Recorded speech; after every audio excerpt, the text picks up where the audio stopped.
Postura de acusador ou de consolador? Subtítulo: Levei anos para compreender que Satanás é o acusador dos irmãos. Apocalipse 12, versículo 10. E que o Espírito Santo é aquele que vem e se põe ao lado para ajudar e consolar. João 14, versículo 16. Mesmo quando estamos terrivelmente enganados, Deus não toma uma posição de acusador. E Ele não está contra nós. Por exemplo, quando o mundo havia acabado de cometer o seu crime mais hediondo, crucificando o Filho de Deus, em vez de condenar, Jesus disse: Pai, perdoa-lhes, porque não sabem o que estão fazendo. Lucas capítulo 23, versículo 34. Quando comecei a analisar minha própria vida, percebi que muitas vezes tive atitudes antagônicas em relação às pessoas com quem eu não concordava. Na época eu sentia que era o que Deus queria que eu fizesse. No entanto, finalmente ficou claro para mim que a postura de acusador, entre aspas, é a atitude de Satanás.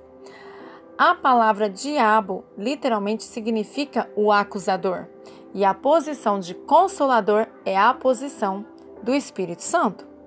A partir desta revelação, fiz um compromisso comigo mesmo de nunca mais assumir a posição de acusador contra ninguém. Decidi já não mais ser a expressão de Satanás. Se vejo alguém sofrendo, lutando para baixo ou vivendo no erro, eu tenho uma e apenas uma postura, que é a de chegar ao lado e servir de conforto, e assim preservar a dignidade de todos e a unidade do corpo de Cristo. Quando comecei a viver a partir do rio que flui dentro de mim, eu me tornei menos crítico e com uma mente mais aberta. Eu desenvolvi um coração novo e grande do tipo do rei Salomão, mencionado em 1 Reis capítulo 4, versículo 29. Ele era alguém que tinha um coração que tinha tempo de ouvir e dar atenção às pessoas. Porém, através desse processo, comecei a me preocupar com a minha atitude e com a minha nova tendência de aceitar a todos livremente. Parecia que estava me tornando muito liberal, e isso no início me trouxe certa insegurança. Amor misericordioso e não justiça. Subtítulo: O Senhor me mostrou que eu amava mais a justiça, o juízo e a precisão, e não tanto a misericórdia e a compaixão. Eu me aproximava das pessoas primeiramente com a intenção de julgar e depois com a intenção de amar e demonstrar misericórdia, mas Deus mostrou-me o oposto disso. Ele aproximou-se das pessoas primeiro com a intenção de mostrar amor e misericórdia e depois com a intenção de mostrar justiça. Ele me lembrou da importância do equilíbrio descrito em Miqueias, capítulo 6, versículo 8. Ele te declarou ao homem o que é bom, o que é que o Senhor requer de ti, senão que pratiques a justiça e ames a benevolência e andes humildemente com o teu Deus? Ele disse para mim: Mark, você ama a justiça e usa de misericórdia. Eu amo a misericórdia e faço justiça. Você é o inverso de mim. Uma vez que eu entendi isso, mudei e comecei a reconhecer a verdade da palavra de Deus. Finalmente entendi o que o Senhor estava me mostrando. Eu vi o lugar e o propósito das leis e das regras em minha vida. Ele disse: o sábado foi feito para o homem, não o homem para o sábado. Marcos capítulo 2, versículo 27. Eu havia misturado tudo. Eu buscava as regras com o objetivo de obedecê-las, mas Jesus me disse: não, nós começamos com o homem e a sua realização. As regras são destinadas para servir ao homem. Estas regras foram dadas para ajudar o homem a alcançar o seu potencial máximo na vida. O próximo Jesus veio para nos dar vida e vida abundante. Portanto, estou aprendendo a lidar com o verdadeiro objetivo, que é a vida, e depois ver como a aplicação dessas regras pode liberar mais vida dentro e através de mim. Se eu não começar e terminar com o verdadeiro objetivo, que é a vida, eu provavelmente vou começar e terminar com o objetivo de obedecer às regras. E o homem não foi criado para que ele cumprisse um monte de regras. Ele foi criado para experimentar vida e vida abundante, para vivê-la. Aprender a viver no Espírito em vez de viver seguindo leis muito impactou a minha vida de oração. Eu tinha regras demais, regras sobre como eu deveria orar, o que constituía uma boa oração, categorias de oração e as formas de oração. No entanto, Deus gradualmente foi mudando tudo isso. Descobrindo a certeza no Espírito. Subtítulo: Enquanto orava a respeito do meu desejo e da minha tendência crescente de aceitar as pessoas e a respeito do meu crescente desprezo pelas minhas caixas teológicas, eu pedi a Deus: Senhor, posso confiar no fluxo intuitivo? Você vê, eu já estava começando a perder as minhas bem definidas cercas. Por outro lado, eu já não estava mais tão certo até onde iam as fronteiras e comecei a me preocupar em de repente cair no ocultismo. Afinal, se você entrar no fluxo do Espírito, você já não tem linhas tão claras e, nesse caso, nada me impediria de cometer erros? Mas o Senhor me respondeu desta maneira: Mark, você pode confiar mais no fluxo intuitivo do meu espírito do que nas caixas que você construiu na sua mente. O que ele disse fez todo o sentido do mundo, Comecei a me perguntar: onde na Bíblia diz algo que a verdade precisa ser testada com a nossa mente? Não é o teste da verdade, na maioria das vezes, feito em nossos corações através do discernimento?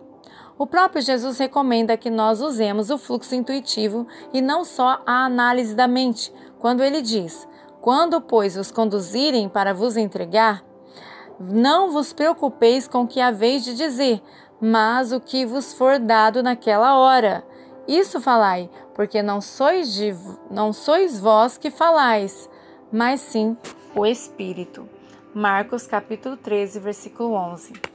Claro, eu tinha ainda outra objeção quanto à declaração de Deus que eu podia confiar no fluxo intuitivo dentro do meu coração.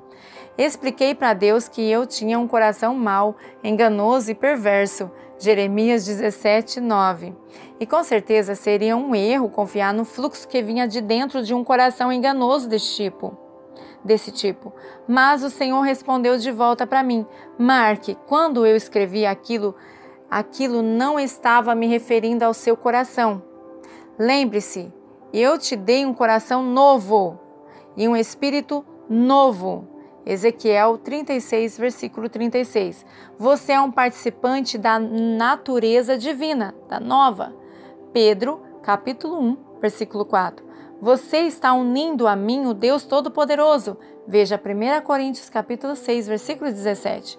Você pode confiar mais na minha voz que flui dentro do seu espírito do que na fundamentação teológica da sua mente.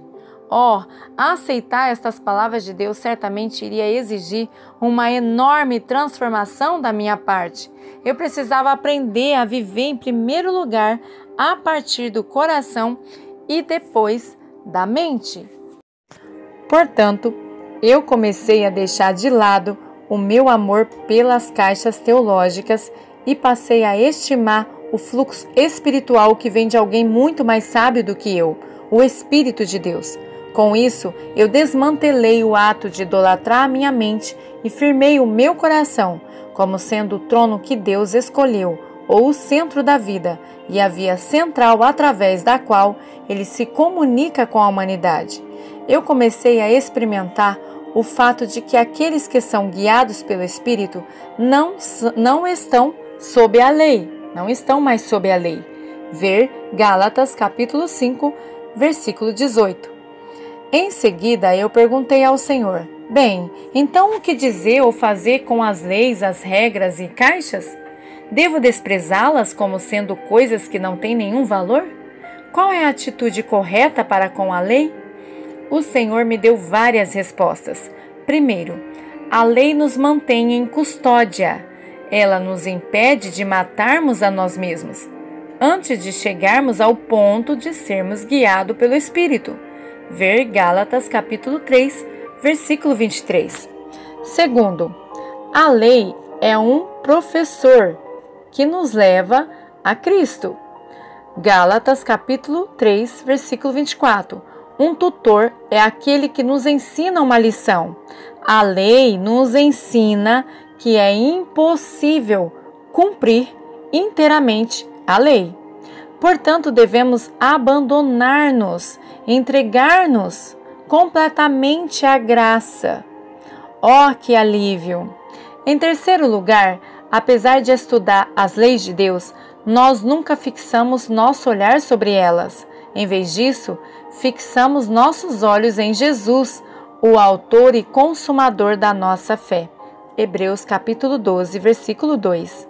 Hoje, quando olho para uma determinada situação, eu não a abordo com as leis em minha mente, mas faço como Cristo fazia, com amor em primeiro lugar. Um contexto filosófico para experimentar a intimidade espiritual. Quando me afastei do cristianismo racional e fui em direção ao cristianismo espiritual, o Senhor me ajudou a focar no que eu precisava fazer. Ele me levou para João 5, versículos 39 ao 40 e disse: Marque, você examina as Escrituras porque acha que nelas tem a vida eterna, e são estas que dão testemunho de mim. Mas você não está disposto a vir a mim, que te dá a vida. Isso foi como uma espada dentro de mim, entrando em mim. É claro, eu havia idolatrado a Bíblia. O amor pelas Escrituras havia me levado a fazer delas um Deus, em vez de vê-las como um livro que Deus havia escrito. Eu vivia a partir da Bíblia, ao invés de viver a partir do próprio Deus. Quando me dei conta de que Jesus havia dito isto aos fariseus nos seus dias, eu fiquei triste. Comecei a discutir com Deus, dizendo que eu não era um fariseu, mas como eu havia confessado tudo o que fiz, e o Senhor me respondeu: os fariseus faziam essas coisas. Eu fiquei com medo e cheguei à conclusão de que era bem provável que eu poderia realmente ser um fariseu. Eu notei que as coisas que os fariseus mais amavam eram a lei. Era a lei. Eles memorizavam a lei, falavam dela, viviam e ensinavam aos outros. Esta era uma descrição perfeita de mim. Eu vivia a partir da lei bíblica, em vez da intimidade com o Espírito Santo. Eu não havia aprendido a viver a partir do fato de que Cristo morreu justamente para que pudéssemos experimentar continuamente uma vida no Espírito Santo e viver nele, ao invés de viver a partir de um conjunto de regras. E eu rogarei ao Pai, e Ele vos dará outro ajudador, para que fique convosco para sempre, a saber, o Espírito da verdade, o qual o mundo não pode receber, porque não o vê e nem o conhece. Mas vós o conheceis, porque Ele habita convosco e estará em vós. João 14, versículos 16 e 17. Contrastando duas visões de mundo. A seguir, eu apresento duas visões de mundo que você poderia abraçar. Apenas uma delas é verdadeira, mas deixe-me mostrar-lhes as duas, para que você possa cuidadosamente examinar sua própria vida, determinar sua posição e então decidir onde você quer estar. Cosmovisão racionalista. Subtítulo: nesta visão de mundo, você acredita que as pessoas vivem numa caixa, espaço, tempo e energia. Esta é a totalidade do mundo real. Você entra em contato com este mundo através de seus 5 sentidos externos: tato, paladar, visão, audição e olfato. Se você tivesse que deixar essa caixa e viajar em direção ao mundo espiritual, você acharia que ele é inexistente, ou que ele é impossível de se conhecer. Esta é a visão de mundo dos meus líderes religiosos do passado. Foi isso que eles me ensinaram no começo da minha caminhada com o Senhor. Eles admitiam o mundo espiritual, mas diziam que era impossível conhecer a fundo nesta dispensação. Foi-me dito para não esperar qualquer contato com Deus durante a minha vida, simplesmente porque a Bíblia nos tinha sido dada e isso era o suficiente. Simplesmente porque a Bíblia nos tinha sido dada e isso era o suficiente. Não havia mais a necessidade de se encontrar com Deus diretamente, eles diziam. Eu também havia sido ensinado a não esperar sonhos, visões, a voz de Deus, de línguas, cura ou milagres ou qualquer um dos dons de manifestação do Espírito Santo. Mesmo que minha mente aceitava este ensinamento, o meu coração ansiava pelo encontro espiritual direto com Deus Todo-Poderoso, e o meu coração não iria ficar satisfeito com menos. Cosmovisão de racionalismo combinados com misticismo combinados. Subtítulo: Misticismo não é uma palavra que eu uso com muita frequência por causa do medo de algumas pessoas de não conseguirem separar o misticismo oriental do misticismo cristão. No entanto, aqui estou usando essa palavra que resumidamente significa crença em um encontro espiritual direto com Deus, como definido pelo dicionário Merriam-Webster. Certamente, o cristianismo, como é retratado na Bíblia, apresenta uma série de encontros espirituais diretos com Deus, através, por exemplo, de anjos, sonhos, visões, sua voz e outras ocorrências sobrenaturais de vários tipos. Nesta visão de mundo, você acredita que existe tanto o mundo físico como o mundo espiritual. Você é uma pessoa consciente dos 5 sentidos que interagem com o mundo exterior: o tato, paladar, visão, audição e cheiro. No entanto, nesta visão de mundo, você também reconhece que tem um coração ou um espírito. Paulo chamou isso de homem interior, em Romanos capítulo 7, versículo 22. Esta parte em você também tem 5 sentidos, e estes 5 sentidos foram projetados para tocar o mundo espiritual. Primeiro, olhos do coração, que vê sonho e visão. Segundo, ouvidos do coração, que ouvem as palavras de Deus, bem como as palavras de Satanás, anjos e demônios. Terceiro, você tem a mente interior, que é capaz de refletir e meditar profundamente no que Deus está falando. Por exemplo, a Bíblia diz em Lucas capítulo 2, versículo 19, que Maria ponderou estas coisas no seu coração. Quarto, vontade interior, que nos leva a assumir compromisso, como Paulo fez quando ele propôs no seu espírito ir a Jerusalém. Atos capítulo 19, versículo 21. E quinto, emoções do coração, que nos permite sentir e experimentar as emoções do Deus Todo-Poderoso fluindo em nós e através de nós.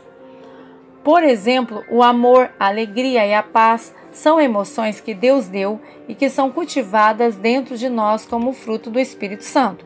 O Espírito Santo se une ao nosso espírito, veja 1 Coríntios, capítulo 6, versículo 17. E assim experimentamos o que Deus sente, através da capacidade emocional do nosso espírito, que foi projetado por Deus para sentir e incubar as emoções do seu Espírito Santo, que vive dentro de nós. Nesta visão de mundo, então, em vez de ter 5 sentidos que tocam o mundo, temos 10 sentidos que tocam 2 mundos. Obviamente, isso resulta em uma vida muito mais completa e mais abundante do que viver racionalmente apenas. Reconhecemos que tanto Deus como Satanás podem se comunicar conosco em ambos os níveis, através do mundo exterior e através do mundo espiritual interior. Por exemplo, a Bíblia diz: o diabo tinha já posto no coração de Judas Iscariotes, filho de Simão, atrair Jesus. João 13, versículo 2. experimentar as Escrituras e não apenas analisá-las. Subtítulo: Eu posso estudar a Bíblia racionalmente, com a mente apenas, e aprender muitos fatos sobre Deus. Por exemplo, eu posso até saber que Deus me ama, mas como o amor é uma experiência interior do coração, não posso experimentar esse amor enquanto ele não tocar meu coração, curar minhas feridas ou quebrar a minha dureza de coração, ou enquanto eu não receber este amor e viver este amor. Quando ele me enche até transbordar e traz lágrimas de alegria aos meus olhos, através de uma experiência espiritual intuitiva, de fato experimentei esse amor, que antes eu apenas havia lido a respeito. No entanto, encontros do Espírito de Deus com o nosso espírito se tornaram muito raros entre os cristãos ocidentais. O racionalismo entrou no mundo ocidental nestes últimos séculos. Infelizmente, a Igreja também passou a estar sob esta mesma influência, não dando a devida atenção para o agir do Espírito em nossas vidas. Hoje, muitas vezes, estamos presos ao racionalismo e perdemos a plenitude de vida e de relacionamento com Deus que havia na Igreja primitiva. 49% do Novo Testamento contém referências a experiências espirituais, experiências não racionais. O fato de estar preso ao racionalismo vai efetivamente cortando metade do cristianismo do Novo Testamento. Se você não está se relacionando intuitivamente com Deus, mas apenas intelectualmente, você está perdendo a sua oportunidade de viver no fluir dos 9 dons do Espírito Santo, perdendo por não receber orientação do Senhor através de sonhos e visões, e de ter uma vida de oração eficaz, de ter verdadeira comunhão com o Senhor, real comunhão, perdendo por não dialogar com Ele para construir uma relação íntima com Ele e perdendo os benefícios da verdadeira adoração, apenas para citar alguns. Por meio do racionalismo ou de uma ênfase exagerada na razão, o cristianismo do mundo ocidental deixou de saber como lidar com a sua vida espiritual ou vida interior, comumente chamada de coração, espírito subconsciente ou inconsciente. Toda esta área foi cortada e ignorada de nossas vidas, não apenas pela cultura ocidental, mas também pela Igreja. Hoje não somos capazes de lidar com êxito com as forças que estão dentro de nós. Dores do passado, medos, ansiedade, as forças das trevas, demônios, o que levou milhares a buscar outras formas de escapes, tais como bebidas, drogas, satisfação sensual e suicídio. Outros se tornam neuróticos e psicóticos. Outros ainda vão à busca de religiões ocultistas e orientais para satisfazer os desejos internos do espírito, por não conseguirem satisfação dentro do cristianismo racional. Precisamos redescobrir o contato direto com Deus e novamente se abrir para as experiências intuitivas espirituais. Se conectar com Ele, precisamos redescobrir nossos sentidos espirituais e reintegrá-los em nossas vidas, permitindo que o poder do Pai, de Jesus Cristo e do Espírito Santo nos cure, fortaleçam e guiam a nossa vida interior. É aí que reside o trabalho da Igreja. As experiências internas, diretas com o Senhor, trazem a cura para o espírito, a alma e o corpo. Em espíritos de oração, leia e medita sobre 1 Coríntios capítulo 1, versículo 18 e também 1 Coríntios capítulo 2, versículo 16, pedindo a Deus que lhe conceda entendimento e revelação sobre esses versos. Em seu diário, anote os pensamentos e ideias que você receber. Por favor, pare de ler este livro e medite sobre estes versos agora. A revelação de Deus para você através destes versos pode conceder-lhe conceder-lhe uma base teológica para a intimidade com o Espírito Santo. Deus não está nos chamando para usar a mente ou o espírito, mas para aprender a apresentar as nossas mentes e nossos corações ao seu Espírito Santo, para que ele possa nos usar. Aprendemos a não fazer nada a partir da nossa própria iniciativa, mas apenas o que ouvimos e vemos o Pai fazer. João capítulo 5, versículos 19, 20 e 30. Meditação bíblica combina a análise da mente com a espontaneidade do coração, ou as duas funções cerebrais, direita e esquerda. Jesus juntou o racionalismo e comunhão espiritual em perfeito equilíbrio na sua vida pessoal, na vida dele pessoal. Vamos procurar fazer o mesmo. Ele apresentou todo o seu ser ao seu Pai e através dele, Jesus fluía através do Pai. Nós também apresentamo-nos como sacrifícios vivos, permitindo que a luz de sua glória dentro de nós nos transforme e irradie através de nós. Nossa vida será totalmente restaurada e equilibrada quando imitarmos a vida de Jesus. Ser cristão não significa jogar sua mente fora. Sua mente é usada quando você se aproxima de Deus, mas agora sua mente encontra o seu lugar apropriado. Embora a mente seja o órgão que processa a revelação, não é o órgão pela qual a revelação é recebida. Isso pertence ao Espírito. É no Espírito que devemos receber a revelação completa. A mente e o Espírito trabalham de mãos dadas. A direção para a sua caminhada de fé vem pela palavra rema através do seu Espírito. A sua mente, ou mesmo que a sua alma, ungida pelo Espírito, verifica e protege você, comparando todas as palavras rema com o Logos. A revelação em si não é irracional, mas sim suprarracional.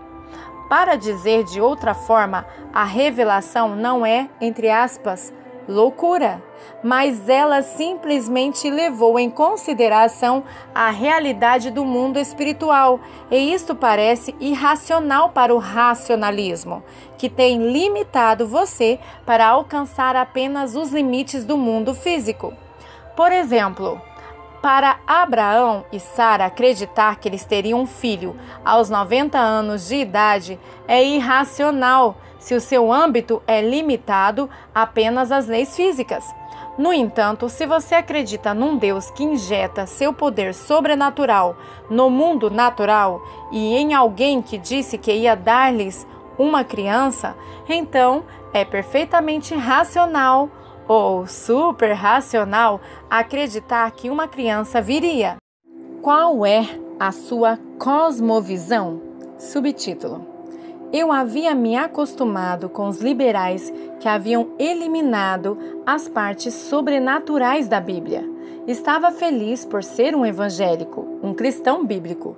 No entanto, um dia o Senhor me mostrou que eu não acreditava que toda a Bíblia era para mim. Ele lembrou que eu acreditava que o Antigo Testamento fosse escrito para os judeus, que as partes sobrenaturais dos evangelhos se referiam apenas sobre o estilo de vida sobrenatural de Jesus e que não era uma forma de vida que eu pessoalmente poderia experimentar. Que o livro de Atos era um livro de transição e não para hoje, e que o livro do Apocalipse era para o futuro. Tudo o que eu havia deixado para mim foram as porções de ensino das epístolas que não falavam da parte sobrenatural, como os dons do Espírito Santo. E fiquei chocado. Arrependi-me do meu dispensacionalismo e disse a Deus que eu queria a minha Bíblia de volta, para que eu pudesse vivê-la de capa a capa. Se você não tem toda a Bíblia para viver, Eu sugiro que você também pare por um momento agora e busque a Deus em oração e se arrependa por ter permitido que ela fosse roubada de você. Peça a Deus e diga a Ele que você quer tudo de volta para que possa viver hoje. A pessoa que decidiu que as experiências espirituais encontradas dentro da Bíblia não estão mais disponíveis hoje, provavelmente vai relegar todas e quaisquer experiências espirituais para Satanás. Eu, porém, acredito que a Bíblia é para hoje e para ser vivida em toda a sua plenitude. Em qual visão de mundo você vive de forma mais confortável? Você fica mais à vontade em responder aos seus sentidos externos ou você está igualmente confortável com seus sentidos internos, tais como a visão e a intuição? Se você não está vivendo como você quer, você pode mudar. Em primeiro lugar, reconheça que você não está onde gostaria de estar e peça perdão ao Senhor por haver permitido se desviar pelo racionalismo da nossa cultura.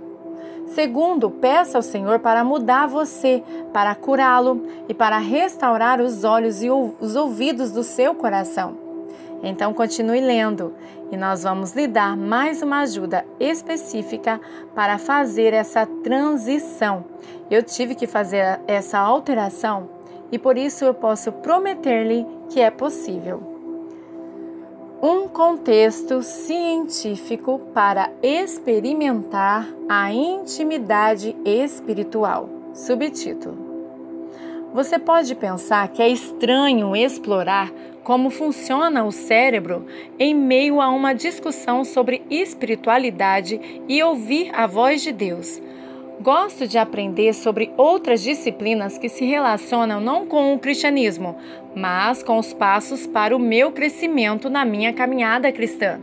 A discussão sobre as funções do cérebro, o hemisfério esquerdo e o hemisfério direito, é um desses estudos. Algumas pessoas se recusam a aprender como funciona o cérebro esquerdo e o direito e como isso pode se aplicar à sua vida espiritual, pelo simples fato de que eles não são ensinados na Bíblia. Minha resposta é que, enquanto toda a Bíblia é verdade, nem toda a verdade está na Bíblia. Rejeitar as descobertas científicas porque elas não foram as primeiras a serem declaradas nas Escrituras seria imprudente. Nenhum de nós conscientemente iria escolher essa posição.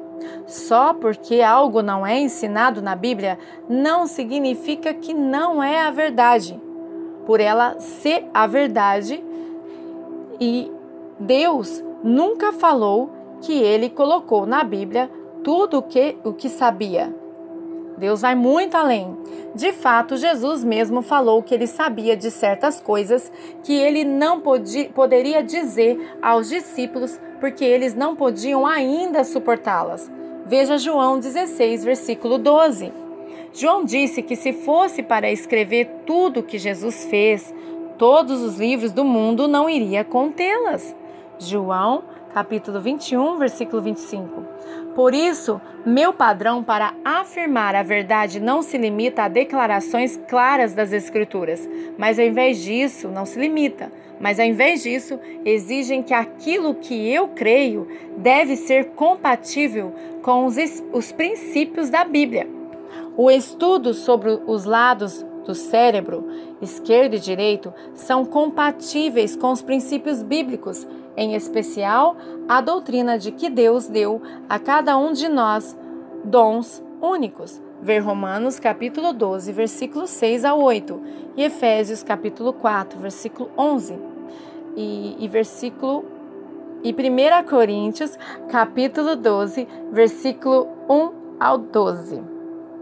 Em 1981, Roger Sperry ganhou o Prêmio Nobel de Fisiologia ou Medicina pelas suas experiências com o hemisfério direito e o esquerdo do cérebro e as suas funções. Foi descoberto que, embora usemos ambos os lados de nossos cérebros, a maioria de nós tende a confiar um pouco mais pesadamente em um lado do que do outro. O hemisfério esquerdo do cérebro trabalha principalmente com as funções analíticas, enquanto o hemisfério direito processa as funções intuitivas e as visões. Eu, Mark, sou um pouco mais para o, entre aspas, lado esquerdo do cérebro. Por isso, este livro tem muitos gráficos e fórmulas. Isso é o que os de, entre aspas, cérebro esquerdos são. Pessoas que usam mais o lado direito do cérebro vão dizer: ouvir a voz de Deus é fácil. Você simplesmente sabe que você sabe que você sabe. Bem, isso não ajuda muito uma pessoa que usa o lado esquerdo do cérebro para tudo. Eu estou escrevendo esse livro como um indivíduo que usa o lado esquerdo do cérebro para outros que também usam mais o lado esquerdo do cérebro. Não que isso não vá ajudar os que tendem mais para o lado direito do cérebro. Certamente ajudará. Este estudo confirmará que o que eles estão fazendo é naturalmente bom e certo e lhe dará um vocabulário detalhado para comunicar a outros que não vivem assim, como eles vivem naturalmente a sua vida interior. Então aqui, aqui a leitora Débora deste canal, vou deixar para vocês um gráfico aqui, a figura do nosso cérebro. Ok? Com o hemisfério esquerdo e direito, o funcionamento do cérebro, tudo certinho, no final deste capítulo. Amém? Vamos continuar. Minha esposa, Pat, que tende mais para o uso do lado direito do cérebro, reescreveu este livro para uma versão que tende mais para o lado direito do cérebro, chamado Diálogo com Deus. Este livro ignora todos os gráficos e as demais coisas que os de cérebro esquerdo precisam. Se você é alguém que tende para o lado direito do cérebro, provavelmente desfrutará mais o livro que ela escreveu, Diálogo com Deus. Nota: nós dois colocamos os nossos nomes em todos os livros que escrevemos, mas a Patty é o autor principal do livro Diálogo com Deus e eu, Mark, o autor principal de As 4 Chaves para Ouvir a Voz de Deus. Quando comecei a escrever os meus diários, Deus me disse para amar minha mulher exatamente como ela era e não tentar fazê-la mais parecida comigo, ou seja, usar mais, entre aspas, o cérebro esquerdo. Deus me pediu para honrar sua intuição, assim como eu honro a minha intuição. Isso me ajudou a fazer decisões sábias na minha vida, honrar os pontos fortes entre aspas, do lado direito do cérebro da minha esposa melhorou muito meu casamento. Fazermos testes com os nossos filhos para ajudá-los a encontrar empregos que são consistentes com a sua preferência cerebral, ou seja, esquerdo ou direito, tem contribuído para eles serem abençoados e estabelecidos em seus locais de trabalhos. Nossa filha, que usa mais o lado esquerdo do cérebro, é uma editora e consultora de telefonia. Já o nosso filho, que usa o lado direito do cérebro, é um tipógrafo, um webmaster e trabalha com marketing comercial. Permita que a disciplina de escrever em um diário e a compreensão das funções do cérebro esquerdo e direito traga sucesso para o seu casamento, para a sua vida, dos seus filhos e sua família. Numa pesquisa que fiz com pessoas ou grupo de pessoas nos Estados Unidos, eu descobri que aproximadamente 60% se inclinam para funções do lado esquerdo do cérebro e 40% tendem para funções do lado direito do cérebro. Apenas algumas pessoas indicam que tem equilíbrio entre os dois. Este desequilíbrio provavelmente existe porque o nosso sistema educacional considera a leitura, a escrita e a aritmética cursos obrigatórios que lidam com as funções do lado esquerdo do cérebro, mais centrais para uma vida eficaz e de sucesso do que a arte, música e drama, que são cursos que tendem para funções do lado direito do cérebro.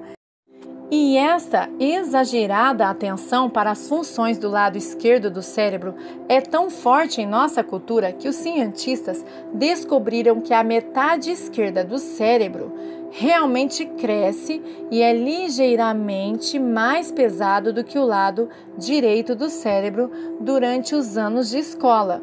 Os psicólogos consideram que a maioria das pessoas em nossa cultura são um tanto neuróticas.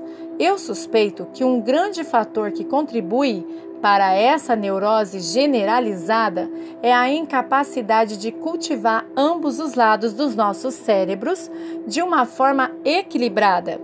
Essa idolatria do uso da lógica é o começo do fim da criatividade, que é uma função mais do lado direito do cérebro, que envolve a intuição, a visão e visualização. As estatísticas mostram que quase todas as crianças pontuam alto na criatividade antes de entrar na escola aos 5 anos. Aos 7 anos, apenas 10% ainda usufrui de uma criatividade alta e no momento em que nos tornamos adultos, só 2% pontuam alto nos testes de criatividade. Portanto, o que creio que estamos fazendo em nosso sistema educacional atual é essencialmente destruir a capacidade criativa que Deus colocou dentro do homem, do ser humano. Eu acredito que é porque estamos treinando o lado esquerdo do cérebro, o lógico, entre aspas, ele é o lógico, e sufocamos o lado direito do cérebro, ou seja, o intuitivo, e o lado da visão e da imaginação. Onde nas Escrituras vemos Deus sugerindo que façamos isso? Onde? Eu suspeito que Deus tenha nos dado 2 lados do nosso cérebro para que pudéssemos ofertar ambos os lados para Ele e usemos para a sua glória. A compreensão das funções direito e esquerdo do cérebro pode ajudar-nos a compreender e respeitar aqueles com dons diferentes dos nossos. Por exemplo, quando marido e mulher estão envolvidos em uma tomada de decisão, o marido pode raciocinar, uma função esquerda do cérebro, enquanto a mulher pode ajudar na decisão pela intuição, função direita do cérebro. Se eles aprenderam a honrar os dons e as forças um no outro, não irão cortar o dom do outro simplesmente porque não se alinham com seu processo de tomada de decisão. Ao invés disso, irão valorizá-lo como um complemento para as suas próprias capacidades. Aqueles que funcionam mais fortemente com o lado esquerdo do cérebro vão perceber que o processo de revelação flui mais naturalmente em conjunto com seus pensamentos analíticos. Como exemplo, Lucas, capítulo 1, versículos 1 ao 4, após investigar tudo cuidadosamente desde o princípio, escreveu tudo de acordo como elas aconteceram. Obviamente, uma atividade ou função do lado esquerdo do cérebro. Eu posso sugerir que ele usou também as impressões espontâneas, intuitivas, que vinham do Espírito Santo em seu processo de raciocínio, e o produto final foi pura revelação que está conosco até este dia. Em contraste ao escritor Lucas, quando João escreveu o Apocalipse, ele disse: Eu estava em espírito no dia do Senhor, e ouvi por detrás de mim uma grande voz, dizendo: Escreve num livro o que você vê. Apocalipse capítulo 1, versículo 10 e 11. Este processo de revelação certamente não envolveu as funções do lado esquerdo do cérebro, exceto a redação final. Pelo contrário, eu acredito que tudo fluiu através do lado direito do cérebro, vindo do coração. Este processo também resultou em pura revelação que subsiste ainda hoje. Você pode ver que há pelo menos duas diferentes abordagens que podemos usar para receber uma revelação de natureza pura. O método de Lucas e de João, ambos são válidos. Ambos podem resultar em pureza. Ambos devem ser honrados. Às vezes é difícil para nós honrarmos aquele que é diferente de nós. Pessoas de cérebro esquerdo são mais suscetíveis a considerar uma pessoa que usa mais o lado direito do cérebro como esquisita e impulsiva. A pessoa que usa o lado direito do cérebro normalmente irá descrever uma pessoa de lado esquerdo do cérebro como alguém não analítico e acadêmico, que não há possibilidade de que o Espírito Santo poderia fluir através dele. Vamos chegar ao lugar onde podemos honrar tanto o jeito de Lucas como a abordagem de João para receber a revelação, sabendo que o Espírito Santo pode fluir através de ambos.